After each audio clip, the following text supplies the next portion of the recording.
السلام علیکم ورحمۃ اللہ وبرکاتہ، نحمدہ ونصلی علی رسولہ الکریم، اما بعد فاعوذ باللہ من الشیطان الرجیم، بسم اللہ الرحمن الرحیم، رب اشرح لی صدری ویسر لی امری واحلل عقدۃ من لسانی یفقہوا قولی۔ کھانا انسان کی بنیادی ضروریات میں سے ہے۔ انسان کو پیدائش سے لے کر موت تک اپنی یہ جسمانی ضرورت پوری کرنے کے لیے غذا کی ضرورت ہوتی ہے۔ ہمارا دین، دین اسلام، ایک کامل دین ہے جس میں صرف نماز، روزہ ادا کرنے کے طریقے ہی نہیں بتائے گئے، بلکہ روزمرہ زندگی کی ضروریات کو احسن طریقے سے پورا کرنے کے لیے بھی بہترین رہنمائی دی گئی ہے۔ اگر کوئی انسان اس کے مطابق زندگی بسر کرتا ہے تو اس کے حق میں یہ عین عبادت بھی شمار ہوتا ہے، کیونکہ وہ اللہ کے حکم کی تعمیل کر رہا ہوتا ہے۔ کھانا پینا انسان کے مزاج پر بھی اثر انداز ہوتا ہے، اس لیے اس بارے میں 2 واضح ہدایات دی گئی کہ انسان جو بھی کھائے حلال ہو اور طیب، پاکیزہ، عمدہ بھی ہو۔ اس سلسلے میں ہمیں حلال و حرام کے احکامات قرآن و سنت سے واضح طور پر ملتے ہیں۔ نہ صرف یہ کہ کھائی جانے والی چیز حلال ہو، بلکہ جس مال سے کھانا خریدا جائے اس کا بھی حلال ہونا ضروری ہے۔ حقیقت یہ ہے کہ مومن اصول اور ضابطے کی رسی میں بندھا ہوتا ہے، اپنی خواہش اور رائے کی بجائے اللہ اور رسول کے بتائے ہوئے احکامات اور ہدایات پر چلتا ہے اور اس پابندی میں خوشی محسوس کرتا ہے۔ انسان کی کامیابی بھی اسی میں ہے کہ وہ اپنی آزادی کو اصول و ضابطے کا پابند بنائے، حلال و حرام میں تمیز کرے، جن چیزوں کی اجازت دی گئی انہیں بخوشی استعمال کرے، ان سے اپنے آپ کو روکے نہیں، خود ساختہ پابندیاں اپنے اوپر نہ لگائے، اور جن چیزوں سے انسان کو منع کیا گیا ہے وہ ان سے اپنے آپ کو روک لے۔ یہی عبادت ہے، یہی اللہ کی فرما برداری ہے، اور اسی میں ایک مومن کی کامیابی ہے۔ تو آئیے دیکھتے ہیں کہ اس آیت میں ہمارے لیے کیا حکم ہے۔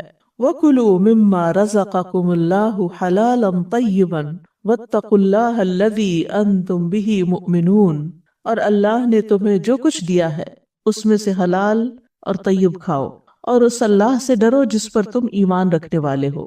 یہاں پر کلو کا لفظ جو ہے یہ امر کا صیغہ ہے، جس کا ایک معنی کہ کھاؤ، یعنی ضرورت کے مطابق کھاؤ اور بھوکے رہ کر اپنے آپ کو قتل نہ کرو۔ تو یہ وجوب کا معنی بھی دیتا ہے اور مستحب کا معنی بھی۔ تو جب زندہ رہنے کے لیے کھانے کی ضرورت ہو تو اس وقت کھانا واجب ہے، اور جس وقت انسان محتاج تو ہو لیکن کھانے کی ضرورت نہ ہو اس وقت کھانا مستحب ہے، اور جو نہ ہی محتاج ہو نہ ہی مجبور ہو تو اس وقت اس کے لیے یہ حکم مباح حکم ہے کہ کھاؤ پیو۔ ایک اور جگہ پر بھی آتا ہے کلوا واشربوا ولا تسرفوا، کھاؤ اور پیو لیکن اسراف مت کرو۔ مما رزقکم اللہ، اس میں سے جو اللہ نے تمہیں رزق دیا ہے، یعنی اللہ سبحانہ تعالیٰ نے جو بھی ہمارے لیے چیزیں پیدا کی، اگائیں، یا جن بھی مختلف ذرائع سے کھانے کی چیزیں آتی ہیں، وہ اگر دیکھا جائے تو سب اللہ ہی کا دیا ہوا ہے، اور پھر اللہ سبحانہ تعالیٰ ہمیں رزق دیتا ہے جس سے ہم کھانا خریدتے ہیں یا اس کو استعمال کرتے ہیں، تو اللہ کی طرف اس کی نسبت جاتی ہے کہ تمہیں پیدا بھی اللہ نے کیا ہے اور تمہیں کھلاتا بھی وہی ہے۔ لیکن جب ہمیں کھانے کا کہا گیا تو 2 شرائط بھی لگا دی گئی کہ حلالا طیبا، حلال ہو اور طیب ہو، یعنی اللہ کے اس رزق میں سے کھاؤ جو اللہ تعالیٰ نے ان اسباب کے ذریعے سے تمہاری طرف بھیجا ہے جو تمہیں میسر ہیں، بشرطے کہ یہ رزق حلال ہو، چوری یا غصب شدہ مال سے حاصل نہ کیا گیا ہو، کسی پر ظلم کر کے حاصل نہ کیا گیا ہو، اور اسی طرح جیسے گوشت وغیرہ ہے تو وہ حلال ہو، اور بھی جہاں جہاں حلال اور حرام کی تمیز بتائی گئی اس کو مد نظر رکھتے ہوئے ہی کھایا جائے۔ اسی طرح یہ ہے کہ طیب بھی ہو۔ طیب کا ایک معنی پاک ہوتا ہے، یعنی اس کے اندر کوئی ناپاکی اور خباثت نہ ہو، گندگی نہ ہو، گلا سڑا نہ ہو، تو اس طرح درندے اور دیگر ناپاک چیزیں جو ہیں وہ اس دائرے سے نکل جاتی ہیں۔ اسی طرح طیب کا یہ معنی ہے کہ وہ کھاتے وقت انسان کے اوپر ناگوار نہ ہو، یعنی انسان خوش دلی سے کھائے، ہنی ام مریعہ ہو کر کھائے، یعنی مزے سے کھائے اور خوشگوار سمجھ کر کھائے۔ یعنی تقویٰ کا تقاضا یہ نہیں ہے کہ انسان کڑوے کسیلے کھانے کھائے یا بدمزہ کھانے کھائے، بلکہ صحیح طور پر پکا ہوا ہو، اس میں اللہ تعالیٰ نے جو بھی غذائیت رکھی ہے وہ بھی ہو، خوشبودار بھی ہو، ذائقے میں بھی اچھا ہو، لیکن صرف ذائقے کے لیے نہ کھایا جائے بلکہ اس کے ساتھ ساتھ وہ غذائیت سے بھی بھرپور ہو، یعنی ہولسم ہو۔ تو حلال میں وہ چیزیں آ گئیں جن کے کھانے کی اللہ نے اجازت دی، اور طیب میں وہ چیزیں آ گئیں جو انسان کے حواس کو لذیذ رکھتی ہیں، جن کی رنگ، ذائقہ، خوشبو اچھا ہوتا ہے، نفس کے لیے خوشگوار ہوتا ہے، اور پھر یہ کہ پاکیزہ ذرائع سے یہ چیزیں حاصل کی جائیں، اور اتنا حاصل کیا جائے جتنا جائز ہو، اس جگہ سے حاصل کیا جائے جو جائز ہو۔ اسی طرح کا کھانا دنیا اور آخرت میں طیب ہوگا، اور اس سے نہ تو بدہضمی ہوگی اور نہ ہی انسان پر بوجھل پن ہوگا۔ ورنہ اگر دنیا میں کوئی کھانا لذیذ بھی ہے لیکن اگر حرام ذریعے سے کمایا گیا ہے تو وہ آخرت میں طیب نہیں ہوگا، انسان کو اس کا خمیازہ بھگتنا ہوگا۔ تو حلالا طیبا، اس سلسلے میں ہمیں قرآن مجید میں ایک اصحاب کہف کی کہانی بھی ملتی ہے، جس میں چند نوجوان مومن بچے جو تھے انہوں نے اپنی قوم کے دین کو چھوڑ کر ایک غار کی طرف پناہ لی۔ 300 سے زائد سال تک وہاں پر اس میں انہوں نے قیام کیا۔ جب وہاں سو کر اٹھے، اللہ سبحانہ تعالیٰ نے ان کو اٹھایا، اور جب سو کر اٹھے تو ان میں سے ایک نے کہا کہ کرنسی لے کر جاؤ اور جا کر کھانا لاؤ، اور کھانا وہ ہو فَلْيَنْظُرْ أَيُّهَا أَزْكَىٰ طَعَامًا، کہ جو پاکیزہ ہو۔ اس میں طیب کا لفظ نہیں آتا، اس میں ازکا کا آتا ہے، جس میں حلال اور طیب دونوں ہی شامل ہو جاتے ہیں۔ وَلْيَتَلَطَّفْ، اور چاہیے کہ اس معاملے میں باریک بینی سے کام لے، یعنی خوب چھان پٹک کے لائے، حرام چیز نہ ہو، نقصان دینے والی چیز نہ ہو۔ تو بہرحال حلال بھی ہو اور طیب بھی ہو، یہ کھانے کی دو شرائط ہیں کہ پاکیزہ کمائی سے ہو، اور جن چیزوں کو اللہ نے حلال قرار دیا ہے ان کو کھایا جائے، بدن اور عقل کو نقصان دینے والا کھانا نہ ہو، یعنی ایسی چیزیں کھائی جائیں کہ جس سے انسان کو اسٹرینتھ ملے، قوت ملے، اور اس کے لیے نقصان دہ نہ ہو، کیونکہ مختلف لوگوں کی ضروریات مختلف ہوتی ہیں، یعنی سب لوگوں کو ایک ہی چیز سوٹ نہیں کرتی۔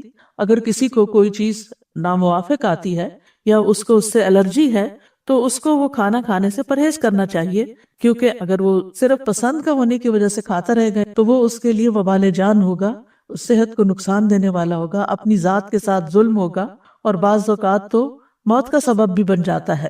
ابن عاشور کہتے ہیں کہ مجھے ظاہر ہوتا ہے کہ اللہ نے کھانوں کے جائز ہونے کو طیب کی صفت کے ساتھ جوڑا ہے، تو اس بات میں کوئی شک نہیں کہ کھانے میں طیب کی صفت کو ملحوظ رکھا جائے گا، وہ اس طرح کہ وہ کھانا نقصان پہنچانے والا اور قابل نفرت اور دین کے مخالف نہ ہو۔ اور ان تمام صفات کے جمع ہونے کی علامت یہ ہے کہ دین نے اس کھانے کو حرام نہ ٹھہرایا ہو۔ پھر اس کے بعد آپ دیکھیے کہ آیت میں کھانے کا حکم دینے کے بعد تقویٰ کا حکم دیا گیا ہے، وَاتَّقُوا اللَّهَ الَّذِي أَنْتُمْ بِهِ مُؤْمِنُونَ، یعنی کھاؤ پیو لیکن تقویٰ اختیار کرو۔ اور تقویٰ جیسا کہ آپ جانتے ہیں کہ اللہ تعالیٰ کے احکامات کی تعمیل کرنا، اور جن چیزوں سے اللہ سبحانہ تعالیٰ نے روکا ہے ان سے رک جانا ہے۔ تو حقیقی ایمان تقویٰ کا تقاضا کرتا ہے۔ اگر کوئی کہے کہ وہ مومن ہے لیکن اللہ سے نہ ڈرتا ہو، یا اس کا ایمان جو ہے وہ ناقص ہو، تو ایسا شخص پھر متقی نہیں کہلا سکتا۔ مثلاً اگر کوئی نافرمانی کر رہا ہو اور اس سے کہا جائے کہ اتق اللہ، اللہ سے ڈرو، تو وہ کہے کہ تقویٰ تو دل میں ہوتا ہے، یعنی ظاہر میں اگر میں کوئی نافرمانی کر بھی رہا ہوں تو کیا ہوا، تو اس کا یہ کہنا درست نہیں ہوگا۔ واقعی تقویٰ دل میں ہوتا ہے، لیکن اس کے دل میں ہونے کی علامت یہ ہوتی ہے کہ وہ ہمارے باہر جسم پر، اعضاء پر ظاہر ہوتا ہے، یعنی ہمارا عمل بھی پھر اس کے مطابق ہو جاتا ہے۔ اور آیت کے آخر میں آتا ہے الذی انتم بہ مؤمنون، اس اللہ سے ڈرو جس پر تم ایمان رکھتے ہو، کیونکہ اللہ تعالیٰ پر ایمان تم پر تقویٰ اور حقوق اللہ کی رعایت اور حفاظت کو لازم کر رہا ہے، اس کے بغیر ایمان مکمل نہیں ہوتا۔ تو حقیقت یہ ہے کہ ایک مومن اور غیر مومن کے طریقہ زندگی میں فرق ہوتا ہے۔ مومن کی زندگی، مسلمان کی زندگی حلال و حرام کے بارے میں صحیح ضابطوں اور قاعدوں کی پابند ہوتی ہے۔ بس حلال وہی ہے جسے اللہ اور اس کا رسول حلال ٹھہرائے، حرام وہ ہے جسے اللہ اور اس کا رسول حرام ٹھہرائے، خواہ اس کا نفس اس کی طرف کتنا ہی میلان کیوں نہ رکھتا ہو۔ لیکن جہاں تک غیر مسلمز کا تعلق ہے تو ان کی زندگی میں خواہشات فیصلہ کن حیثیت رکھتی ہیں، یا پھر کیا چیز فائدہ دیتی ہے کیا نہیں، وہ کم ہی لوگ سوچتے ہیں۔ زیادہ تر لوگ صرف زبان کے ذائقے کے لیے کھاتے ہیں۔ اسی لیے ہم دیکھتے ہیں کہ جنک فوڈ جو ہے وہ اتنی عام ہو گئی ہے کہ یہ نہیں دیکھا جاتا کہ وہ ہمارے لیے فائدہ مند ہے یا نقصان دہ ہے، یہ دیکھا جاتا ہے کہ وہ کتنے مزے کی ہے۔ قرآن مجید کو اگر ہم مطالعہ کریں تو دیگر مقامات پر بھی ہمیں حلال اور طیب کھانے کی بات پتہ چلتی ہے۔ سورۃ النحل میں اللہ تعالیٰ فرماتے ہیں فَكُلُوا مِمَّا رَزَقَكُمُ اللَّهُ حَلَالًا طَيِّبًا وَاشْكُرُوا نِعْمَتَ اللَّهِ إِن كُنتُمْ إِيَّاهُ تَعْبُدُونَ، پس اللہ نے جو تمہیں حلال اور پاکیزہ رزق دیا ہے وہی کھاؤ، اگر واقعی تم اسی کی عبادت کرنے والے ہو تو اللہ کی نعمت کا شکر ادا کرو۔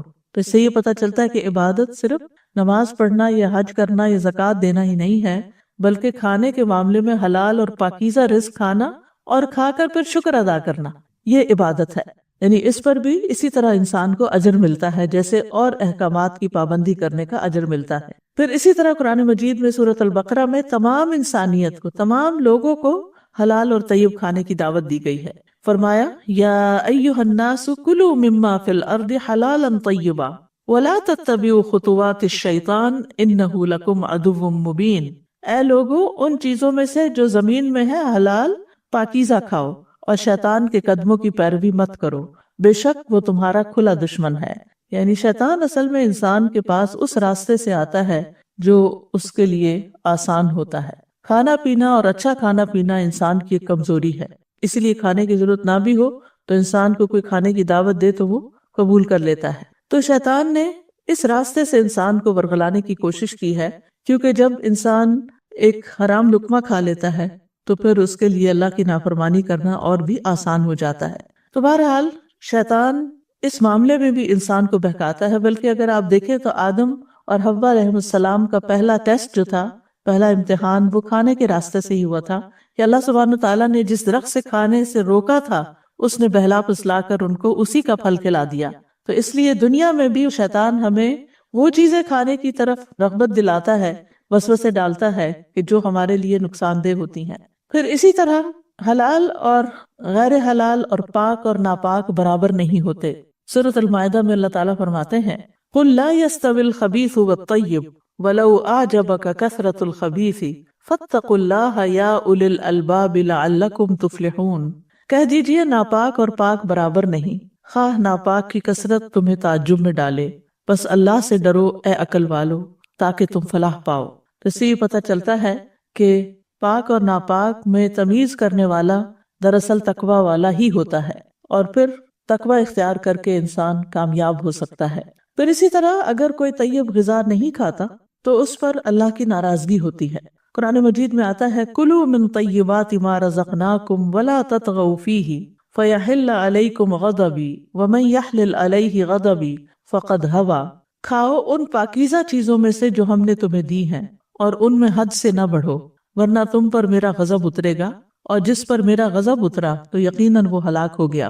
بہرحال اللہ سبحانہ تعالیٰ نے تمام پاکیزہ چیزیں حلال کی ہیں۔ قرآن مجید میں آتا ہے کہ لوگ پوچھتے ہیں کہ ان کے لیے کیا حلال کیا گیا، تو کہہ دیجئے کہ تمام پاکیزہ چیزیں ان کے لیے حلال ہیں، لیکن ساری پاکیزہ چیزوں کو چھوڑ کر اگر انسان سرکشی اختیار کرتا ہے اور حلال کے دائرے سے باہر نکل جاتا ہے، پاکیزہ کے دائرے سے باہر نکل جاتا ہے، تو پھر وہ رب کی ناراضگی کو مول لیتا ہے۔ پھر اسی طرح یہ ہے کہ ہمیں اپنے اوپر پاکیزہ چیزوں کو حرام نہیں کرنا چاہیے، تقوی کا مظاہرہ کرتے ہوئے یا زہد کا یا تزکیہ نفس کے لیے، کیونکہ جو چیز اللہ نے حلال کی ہے اس کو حلال ہی رکھنا چاہیے، اس کو اپنے اوپر اپنی منمانی سے حرام نہیں کرنا چاہیے، الا یہ کہ وہ ہمیں نقصان دینے والی ہو، ہمارے مزاج کے موافق نہ ہو یا ہماری بیماری میں اضافہ کرتی ہو، کیونکہ بیمار کے احکام بہرحال عام انسانوں سے مختلف ہوتے ہیں۔ فرمایا یا ایھا الذین آمنوا لا تحرموا طیبات ما احل اللہ لکم ولا تعتدوا ان اللہ لا يحب المعتدین۔ اے لوگو جو ایمان لائے ہو، وہ پاکیزہ چیزیں حرام مت ٹھہراؤ جو اللہ نے تمہارے لیے حلال کی ہیں، اور حد سے نہ بڑھو، بے شک اللہ حد سے بڑھنے والوں سے محبت نہیں کرتا۔ پھر ہم حدیث میں دیکھتے ہیں کہ تمام رسولوں اور اہل ایمان کو طیب کھانے کا حکم دیا گیا۔ ابو ہریرہ کہتے ہیں کہ رسول اللہ صلی اللہ علیہ وسلم نے فرمایا بے شک اللہ پاک ہے اور پاک ہی قبول کرتا ہے، اور بے شک اللہ نے مومنین کو بھی وہی حکم دیا جو اس نے رسولوں کو دیا۔ بس اللہ تعالیٰ نے فرمایا یا ایھا الرسل کلوا من الطیبات واعملوا صالحا، اور اللہ تعالیٰ نے فرمایا یا ایھا الذین آمنوا کلوا من طیبات ما رزقناکم، یعنی رسولوں کو بھی طیبات کھانے کا حکم دیا اور مومنوں کو بھی۔ پاکیزہ کھانے کی مثال حدیث میں کچھ یوں آتی ہے، نبی صلی اللہ علیہ وسلم نے فرمایا بے شک مومن کی مثال شہد کی مکھی کی طرح ہے، جو پاکیزہ چیز کھاتی ہے پاکیزہ رس خارج کرتی ہے، اور جس پھول پتی یا پتے پر بیٹھتی ہے وہ نہ ٹوٹتا ہے نہ ہی وہ خراب ہوتا ہے، یعنی فساد نہیں کرتی۔ انسان زمین سے اپنا رزق حاصل کرنے کے لیے یا سمندروں سے اپنا رزق حاصل کرنے کے لیے وہاں فساد نہ کرے، کیونکہ انسانی کے حق میں نقصان دہ ہے۔ اور آپ کو معلوم ہوگا کہ شہد کی مکھی اگر غلطی سے کسی ایسے پودے پر بیٹھ جائے، کسی ایسے پھول پتی پر بیٹھ جائے جو زہریلا ہو، تو دوسری مکھیاں اس کو پہچان جاتی ہیں اور اس کو چھتے میں داخل ہی نہیں ہونے دیتی، اس کو باہر ہی مار ڈالتی۔ اسی لیے اللہ تعالیٰ نے قرآن مجید میں شہد کی تعریف کی ہے کہ اس میں لوگوں کے لیے شفا ہے، اور شہد کی مکھی کا پورا پروسیس وہاں بتایا گیا کہ وہ کیا کرتی ہے اور کس طرح ہمارے لیے شہد بناتی ہے. تو اس کے شہد بنانے میں خاص بات یہ ہے کہ وہ پاکیزہ اور صاف ستھرا نیکٹر ہی لیتی ہے. پھر اسی طرح یہ ہے کہ رزق کی پاکدامنی جو ہے یا رزق کی پاکیزگی جو ہے یہ دنیا کی قیمتی ترین متاع ہے. عبداللہ ابن عمرو ابن العاص کہتے ہیں کہ رسول اللہ صلی اللہ علیہ وسلم نے فرمایا اگر تم میں 4 خصائل پائے جاتے ہوں تو تمہیں دنیا کے کسی فائدے سے محرومی کا کوئی افسوس نہیں ہونا چاہیے. نمبر 1 امانت کی حفاظت، نمبر 2 سچی بات، نمبر 3 حسن فطرت یعنی فطری زندگی بسر کرنا، اور نمبر 4 رزق کی پاکدامنی. یعنی یہ 4 چیزیں جس کے اندر ہوئی گویا ساری دنیا کی دولت اس کو مل گئی. لیکن اگر انسان اس کی پرواہ نہیں کرتا تو ابن عباس کہتے ہیں کہ حلال طیب کے بعد حرام خبیث ہی ہے پھر، اور حلال و حرام کی فکر چھوڑنا قرب قیامت کی نشانی ہے. ابو ہریرہ کہتے ہیں کہ نبی صلی اللہ علیہ وسلم نے فرمایا لوگوں پر ایسا زمانہ آئے گا جب آدمی اس بات کی پرواہ نہیں کرے گا کہ حلال یا حرام کس ذریعے سے اس نے مال کمایا، کہاں سے حاصل کیا، اور مال کا ایک بڑا حصہ کھانے پر استعمال ہوتا ہے. لہٰذا اگر وہ حرام ذرائع سے مال کماتا ہے تو جو کھاتا ہے وہ بھی حرام میں ہی جاتا ہے. اور شیطان جو ہے اس کا خاص کام یہی ہے کہ حلال و حرام میں بندوں کو گمراہ کرے. رسول اللہ صلی اللہ علیہ وسلم نے ایک دن اپنے خطبے میں ارشاد فرمایا سنو، بے شک میرے رب نے مجھے یہ حکم دیا ہے کہ میں تم لوگوں کو وہ باتیں سکھا دوں کہ جن باتوں سے تم لا علم ہو. میرے رب نے آج کے دن مجھے وہ باتیں سکھا دی ہیں. میں نے اپنے بندوں کو جو مال دیا ہے وہ اس کے لیے حلال ہے، اور میں نے اپنے سب بندوں کو حق کی طرف رجوع کرنے والا پیدا کیا ہے، لیکن شیاطین ان کے پاس آ کر انہیں ان کے دین سے بہکا دیتے ہیں. میں نے ان کے لیے جن چیزوں کو حلال کیا ہے وہ ان کے لیے حرام قرار دے دیتے ہیں، اور وہ ان کو ایسی چیزوں کو میرے ساتھ شریک کرنے کا حکم دیتے ہیں جس کی کوئی دلیل میں نے نازل نہیں کی. یعنی یہ شیطان کا طریقہ کار ہے کہ جن چیزوں کا اللہ نے حکم دیا ہے ان سے کسی نہ کسی طرح پھیر دیتے ہیں، اور جن چیزوں سے منع کیا ہے اس کی طرف خواہشات ڈال کے لے جاتے ہیں. پھر اسی طرح یہ ہے کہ رسول اللہ صلی اللہ علیہ وسلم کی زندگی کے بارے میں ہم دیکھتے ہیں کہ آپ حلال اور طیب کھانے کا بھرپور خیال رکھا کرتے تھے. ام عبداللہ جو شداد بن اوس کی بہن تھی، انہوں نے افطاری کے وقت نبی صلی اللہ علیہ وسلم کی طرف دودھ کا ایک پیالہ بھیجا، اور وہ لمبا اور سخت گرمی کا دن تھا، لیکن آپ نے اس قاصد کو واپس بھیج دیا اور فرمایا پوچھ کر آؤ تم نے یہ دودھ کہاں سے لیا تھا. اس نے جواب بھیجا کہ میری اپنی بکری کا دودھ ہے. اس پر آپ نے قاصد کو دوبارہ واپس کر دیا، فرمایا پوچھ کے آؤ کہ بکری کہاں سے لی تھی. اس نے کہا میں نے اپنے مال کے عوض خریدی ہے. تو آپ صلی اللہ علیہ وسلم نے وہ دودھ پی لیا. دوسرے دن ام عبداللہ جن کی وہ بکری تھی خود رسول اللہ صلی اللہ علیہ وسلم کے پاس پہنچ گئیں. کہنے لگی اللہ کے رسول، میں نے طویل دن اور سخت گرمی کی وجہ سے آپ کا خیال رکھتے ہوئے کل دودھ کا پیالہ بھیجا تھا، لیکن آپ نے میرے قاصد کو میری طرف واپس پلٹا دیا. تو رسول اللہ صلی اللہ علیہ وسلم نے فرمایا مجھ سے قبل رسولوں کو یہی حکم دیا گیا تھا کہ وہ طیب چیز کھائیں اور صرف نیک عمل کریں. تو اس سے طیب کے بارے میں یہ بھی پتہ چلتا ہے کہ وہ حلال ذریعے سے بھی حاصل کی گئی ہو. یعنی ایک تو حلال بذات خود حلال ہے، اور طیب میں بھی یہ کانسیپٹ پایا جاتا ہے کہ سورس بھی پاکیزہ ہو. اسی طرح ایک اور روایت ملتی ہے کہ ایک انصاری آدمی کہتے ہیں کہ ہم رسول اللہ صلی اللہ علیہ وسلم کے ساتھ ایک جنازے میں گئے. جب آپ واپس ہوئے تو ایک عورت کی طرف سے آپ کو کھانے کی دعوت ملی. آپ اس کے ہاتھ تشریف لے آئے، کھانا پیش کیا گیا تو آپ نے اپنا ہاتھ بڑھایا، پھر لوگوں نے بھی اپنے ہاتھ بڑھائے اور کھانے لگے. ہم بڑوں نے دیکھا کہ رسول اللہ صلی اللہ علیہ وسلم ایک ہی لقمہ اپنے منہ میں گھمائے جا رہے ہیں مگر نگل نہیں رہے. پھر آپ نے فرمایا میں محسوس کرتا ہوں یہ گوشت ایسی بکری کا ہے جسے اس کے مالک کی اجازت کے بغیر لیا گیا ہے. ایک تو نبی صلی اللہ علیہ وسلم پر وحی آتی تھی، اور دوسرے یہ ہے کہ جس کا دل صاف ہو، جس کا دل شفاف ہو، اللہ سبحانہ وتعالیٰ اس پر بعض اوقات ایسے سے الہام کر دیتا ہے کہ جو عام بندوں کو سمجھ میں نہیں آتے. یعنی انہیں بہت ساری ایسی چیزیں بھی محسوس ہو جاتی ہیں جو درست نہیں ہوتی. بہرحال اس عورت کو بلوایا گیا. اس نے پیغام بھیجا اللہ کے رسول، میں نے بقیع کی طرف آدمی بھیجا کہ میرے لیے بکری خرید لائے لیکن نہیں ملی. پھر میں نے اپنے ہمسائے کی طرف بھیجا جس نے ایک بکری خریدی تھی، تو میں نے کہا کہ اسی قیمت پر بکری مجھے دے دو، لیکن اس نے بھی نہیں دی. تب میں نے اس آدمی کی بیوی کو کہلا بھیجا تو اس نے مجھے دے دی. یعنی مالک نے نہیں دی تو بیوی نے دے دی. اس پر رسول اللہ صلی اللہ علیہ وسلم نے فرمایا یہ کھانا قیدیوں کو کھلا دو. یعنی آپ نے نہیں کھایا اور اپنے صحابہ کو بھی کھانے نہیں دیا. اسی طرح صحابہ بھی حلال اور حرام کا خیال رکھا کرتے تھے. حضرت عائشہ کہتی ہیں ابو بکر رضی اللہ عنہ کا ایک غلام تھا جو روزانہ انہیں خراج دیا کرتا تھا، یعنی کچھ کمائی کر کے لاتا تھا تو وہ ان کو دیتا، اور ابو بکر رضی اللہ عنہ اسی خراج میں سے کھایا کرتے تھے. کیونکہ غلام کے ذریعے کمائی کروانا جو ہے وہ حلال آمدنی میں شمار ہوتا ہے۔ پھر ایک دن وہ غلام کوئی چیز لایا تو ابو بکر رضی اللہ عنہ نے اس میں سے بھی کھا لیا۔ پھر غلام نے ان سے کہا آپ کو معلوم ہے یہ کیا ہے؟ تو ابو بکر رضی اللہ عنہ نے دریافت کیا کہ کیا ہے؟ اس نے کہا میں نے زمانہ جاہلیت میں ایک شخص کے لیے کہانت کی تھی، حالانکہ مجھے کہانت آتی نہیں تھی، میں نے اسے صرف دھوکہ دیا تھا، لیکن وہ مجھے مل گیا اور اس نے اس کی اجرت میں مجھے یہ چیز دی تھی جسے آپ نے کھایا۔ ابو بکر رضی اللہ عنہ نے یہ سنتے ہی اپنا ہاتھ منہ میں ڈالا اور اپنے پیٹ کی تمام چیزیں قے کر کے نکال دی، یعنی اس قدر سینسیٹیو تھے حلال و حرام کے بارے میں۔ اسی طرح سلف صالحین بھی حلال و حرام کا خیال رکھتے تھے۔ احمد بن حفص کہتے ہیں میں امام بخاری کے والد ابو الحسن اسماعیل کے پاس ان کی وفات کے وقت حاضر ہوا۔ انہوں نے کہا میں اپنے مال میں 1 درہم بھی حرام کا نہیں پاتا اور نہ ہی 1 درہم مشتبہ پاتا ہوں، یعنی کسی شک و شبہ والا بھی نہیں پاتا۔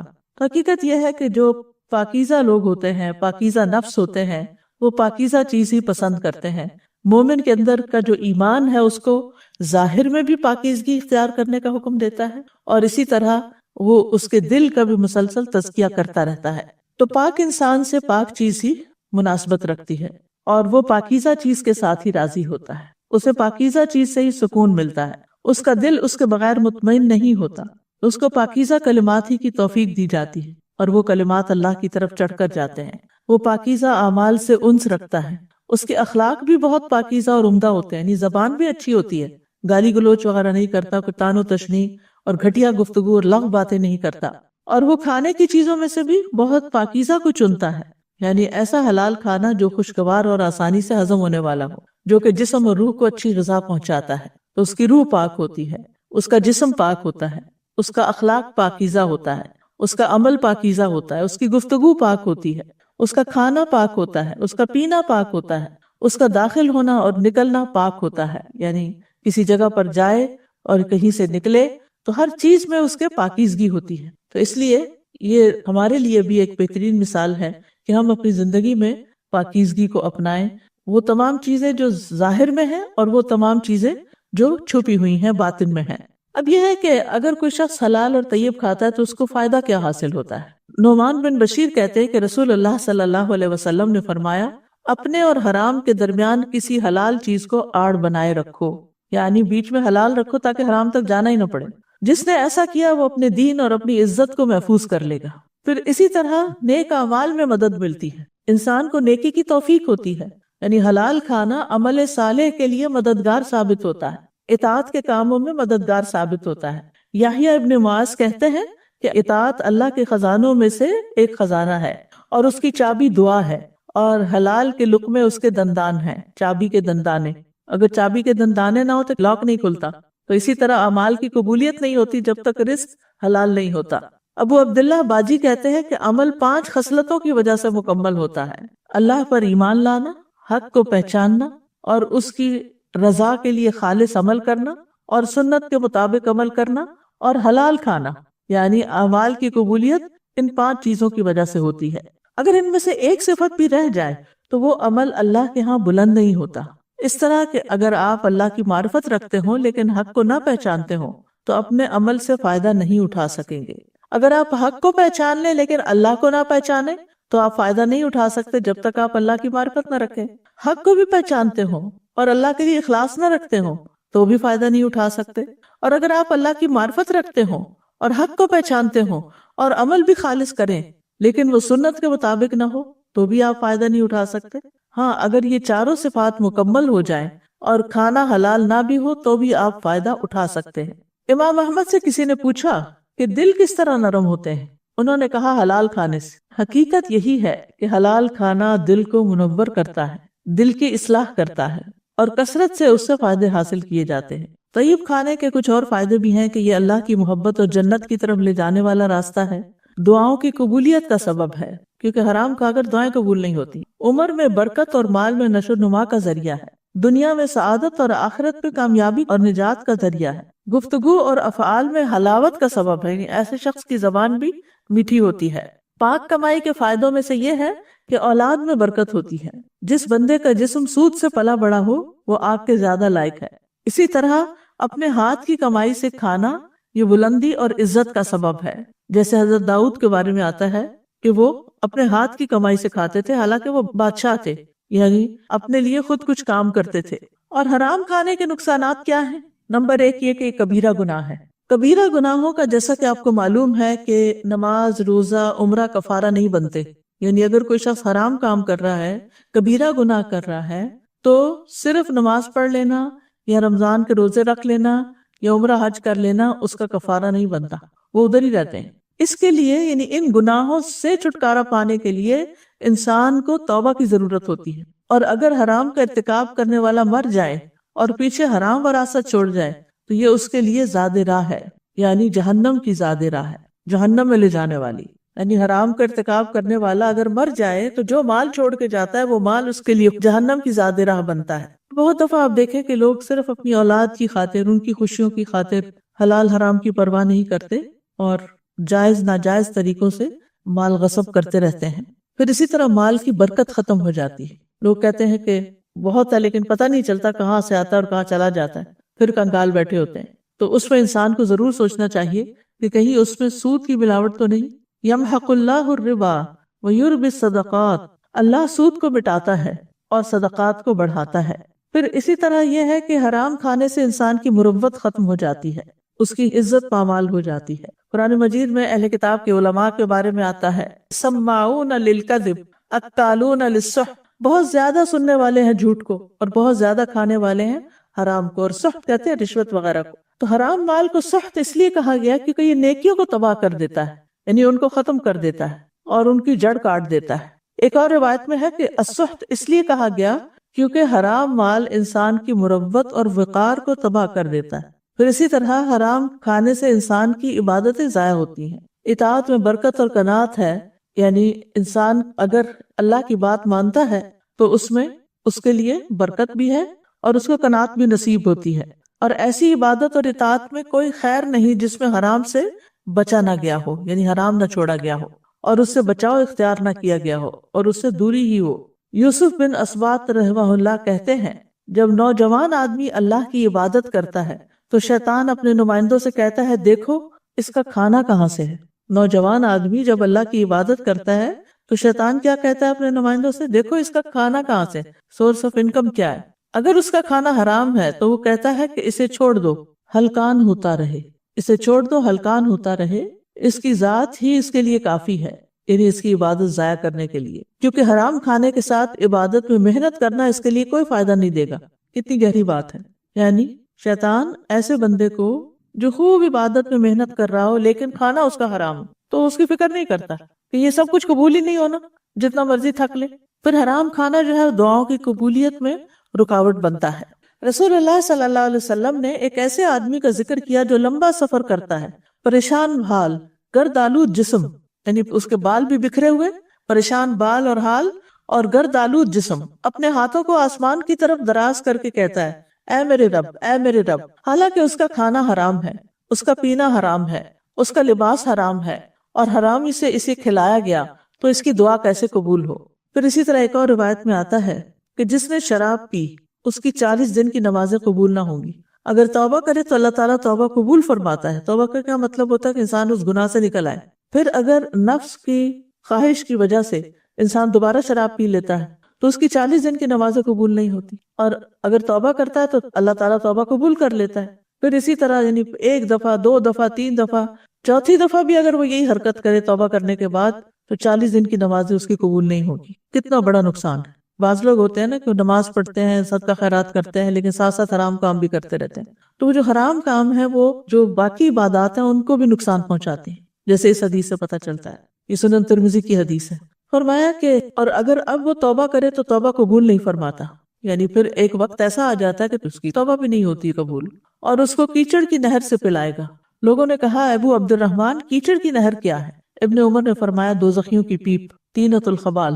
پھر اسی طرح انسان کو عبادت کی توفیق نہیں ہوتی حرام سے۔ سہل رحمہ اللہ حرام کھانے والے کے بارے میں کہتے ہیں کہ اس کے اعضاء ضرور نافرمانی کریں گے، وہ خود چاہے کرے یا نہ کرے، اور جو بھی حلال کھائے گا اس کے اعضاء اللہ کی اطاعت کریں گے اور اسے نیک اعمال کی توفیق دی جائے گی۔ پھر انسان جب حرام کھا لیتا ہے تو اس کے دل کی حالت بدل جاتی۔ بعض سلف صالحین کہتے ہیں کہ کبھی بندہ ایک کھانا کھا لیتا ہے پھر اس سے اس کا دل الٹ پلٹ ہو جاتا ہے، تو اس کے دل میں کچھ ایسا گھس جاتا ہے جیسے چمڑے پہ کچھ گھس جاتا ہے، اور پھر وہ اپنی پہلی حالت پر کبھی واپس نہیں لوٹتا. یعنی دل جو ہے وہ میلا ہو جاتا ہے، اور اس کا پھر دل نیکی کے کاموں میں نہیں لگتا، دل پر زنگ لگ جاتا ہے.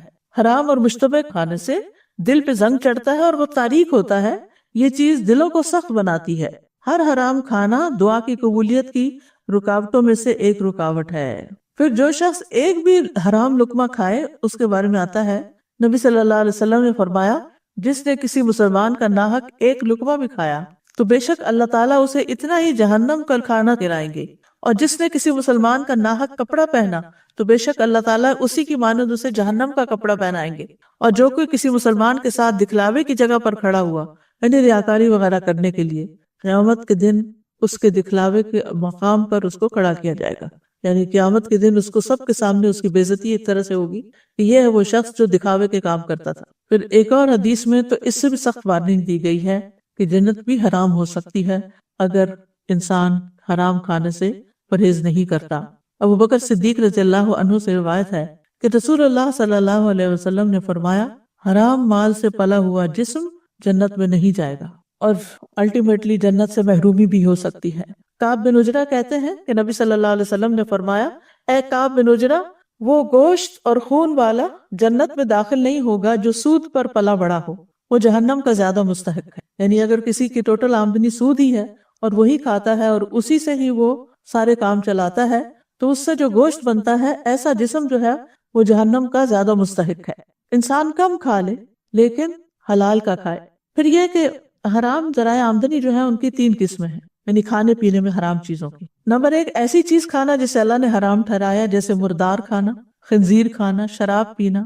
نمبر 2، حرام مال کے ذریعے سے حلال کھانا، جیسے چوری، ڈاکہ، رشوت، یتیموں کا مال وغیرہ. پھر حرام ذریعے سے مال کمانا، یعنی ایسا ذریعہ جو شرعی نہ ہو، جیسے حرام کاروبار، سود اور زانیہ کی اجرت اور گلوکار کی اجرت اور اسی طرح کی دیگر کمائیاں. پھر باطل طریقے سے مال کھانا.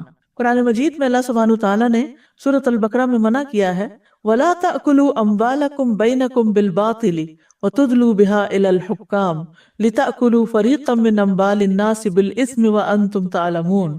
اور اپنے مال آپس میں باطل طریقے سے مت کھاؤ اور نہ انہیں حاکموں کی طرف لے جاؤ تاکہ لوگوں کے مال میں سے ایک حصہ گناہ کے ساتھ کھاؤ حالانکہ تم جانتے ہو. یعنی ایسا نہ ہو کہ تم لوگوں کا مال ناروا کھا جاؤ.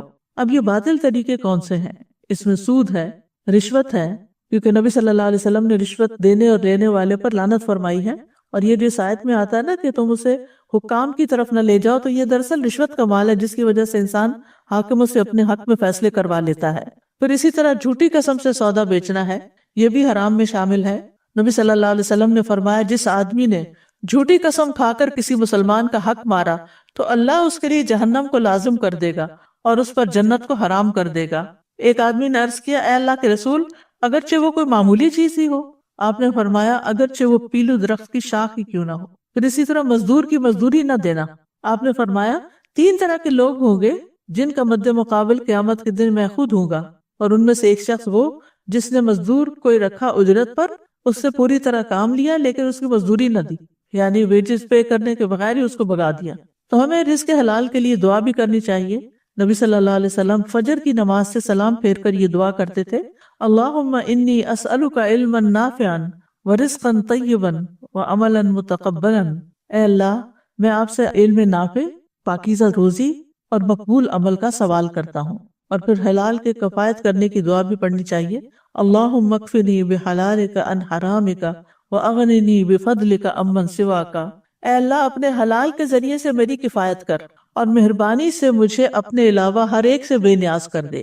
تو کرنے کے کام کیا ہیں؟ حلال اختیار کریں، حرام کو چھوڑیں. حلال کے بارے میں اپنا شدید محاسبہ کریں کہ اس کا کھانا، کپڑا، اس کی ضروریات کی چیزیں کہاں سے بنی ہیں. جن چیزوں میں شبہ ہو اسے نہ کھائیں. نبی صلی اللہ علیہ وسلم نے راستے میں کھجور دیکھی، آپ نے فرمایا، اگر مجھے اس بات کا ڈر نہ ہوتا کہ یہ صدقے کی ہے تو میں اسے ضرور کھا لیتا. بچوں کو بھی حلال کھانے کی تمیز سکھائیں، کیونکہ بعض اوقات وہ بہت اصرار کے ساتھ جنک فوڈ کا مطالبہ کر دیتے ہیں، اور پھر اس میں ہو سکتا ہے کہ ایسے انگریڈینٹس ہوں یا ایسی چیزیں ہوں جو حلال سے باہر ہوں، یعنی حرام ہوں. پھر اسی طرح جب آپ کوئی اور پروڈکٹس خریدیں، خصوصاً ایسی جگہوں پر جو مسلمان کنٹریز نہیں ہیں، بلکہ اب تو مسلمان کنٹریز کے اندر بھی بہت سی چیزیں امپورٹڈ ہوتی ہیں تو حلال حرام کی پرواہ نہیں کی جاتی، تو اس میں انگریڈینٹس جو ہیں وہ چیک کر کے چیزیں لینی چاہیے، اور اگر ہم چاہتے ہیں کہ ہمارے نیک اعمال قبول ہوں تو حلال کھانا لازم کر لیں۔ بعض سلف صالحین کہتے ہیں اگر آپ عبادت میں ایسے قیام کریں جیسے ستون گاڑا ہوا ہوتا ہے، یعنی ہلے جلے بغیر، تو اس کا کوئی فائدہ نہیں جب تک آپ یہ خیال نہ کریں کہ آپ کے پیٹ میں کیا داخل ہو رہا ہے، یعنی آپ کا کھانا حلال ہے یا نہیں۔ تو عبادات کی قبولیت کا انحصار حلال کھانے پر ہے۔ اللہم اکفنا بحلالک عن حرامک واغننا بفضلک عمن سواک، اور جو نیت کر لے، ارادہ کر لے، کوشش کرے، اللہ اس کو حلال عطا کرتا ہے۔